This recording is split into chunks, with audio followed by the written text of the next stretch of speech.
జూబ్లీస్ లో కూడా ఇంతవరకు కూడా బీజేపీ అభ్యర్థిని ప్రకటించలేదు అంటున్నారు. ఇప్పటికీ ఒక సస్పెన్స్ అయితే కూడా తెరబడిందని చెప్పుకోవచ్చు. అలాగే బీజేపీ అభ్యర్థి కూడా లంకల్ దీపక్ రెడ్డి కూడా అధిష్టానం అయితే టికెట్ కన్ఫర్మ్ చేసింది. కాబట్టి మన దగ్గర ఇప్పుడు కార్పొరేటర్ ఉన్నారు మన దగ్గర. అన్న మాట్లాడరా? నమస్తే అన్న.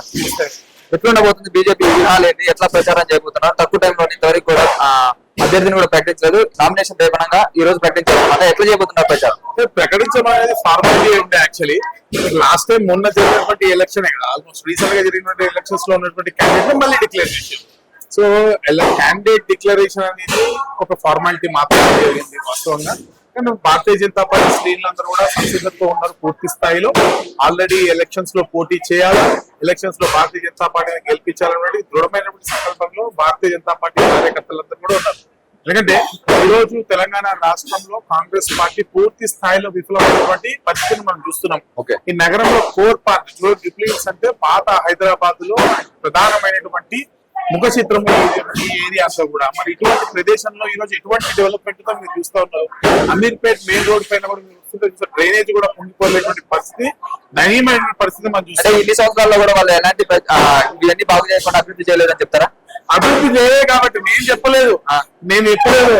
కేసీఆర్ గారికి రేవంత్ రెడ్డి గారికి ఇద్దరికి కామన్ గా ఉన్నటువంటి అత్యంత ప్రియమైనటువంటి సన్నిహితుడు జాన్ జిగ్రీ జబ్బా. ఎవరు? అసదుద్దీన్ ఓవైసీ గారు. ఈ చేతితో కేసీఆర్ గారిని పట్టుకుంటారు సంఖ్యలో, ఈ చేతితో రేవంత్ రెడ్డి గారిని పట్టుకుంటారు.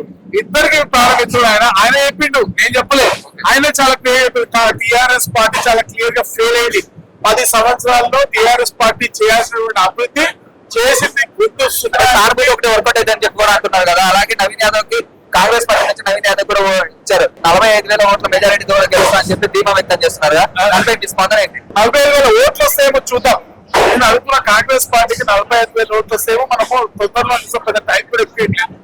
ఇక్కడ పరిస్థితి ఏంటంటే ప్రజలు హైడ్రా పేరుతో భాగ్యనగర్ ప్రజల గుండెల్లో హైడ్రామా నడిపేసినటువంటి కాంగ్రెస్ పార్టీని చీకొట్టడానికి తెలంగాణ సమాజం ముఖ్యంగా భాగ్యనగర్ బిడ్డలు రెడీగా ఉన్నారు. కాబట్టి 45,000 మెజార్టీ కాదు, 45,000 ఓట్లు కాంగ్రెస్ పార్టీ తెచ్చుకుంటే మనం సవాల్ తక్కువ టైం ఎట్లా చేయబోతున్నారు ప్రచారం?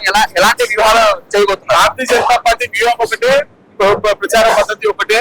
ఈ రోజు టిఆర్ఎస్ పార్టీ కానీ కాంగ్రెస్ పార్టీ కానీ ఉమ్మడి దొంగలుగా దొంతుగా ఏ విధంగా ఇద్దరు కలిసి భాగ్యనగర్ ప్రజలు తెలంగాణ ప్రజలను దోచుకుంటున్నారు, ఏ విధంగా అన్యాయం చేస్తున్నారు, ఏ విధంగా భాగ్యనగర్ అభివృద్ధి అంత బ్రాండ్ ఇమేజ్ ఇద్దరు కలిసి దెబ్బతీస్తా ఉన్నారు. దీన్నే ప్రజల మధ్య తీసుకెళ్తాం. ఖచ్చితంగా ఈ దరిద్రాలు పోతే, ఈ 2 దరిద్రాలు పోతేనే భాగ్యనగరంలో భవిష్యత్తు ఉంటుంది, బిడ్డలకు భవిష్యత్తు ఉంటే ఒక నినాదాన్ని మనం ప్రజల మధ్య తీసుకోవాల్సిన అవసరం. ఈ రోజు ఇది జూబ్లీహిల్స్ ఎన్నిక మాత్రం కాదు, భాగ్యనగర ప్రజల మనోవాణి. కాబట్టి ప్రజలు ఏమనుకుంటారు, భాగ్యనగర్ బిడ్డలు ఏమనుకుంటారు, తెలంగాణ ప్రజలు ఏమనుకుంటారు అనేది కూడా ఈరోజు తెలుసుకుంటారు ఈ ఎలక్షన్ తోట చూద్దాం. షేర్ చేయండి, లైక్ చేయండి, సబ్స్క్రైబ్ చేయండి. మరిన్ని వీడియోల కోసం బెల్ సింబల్ పై క్లిక్ చేయండి.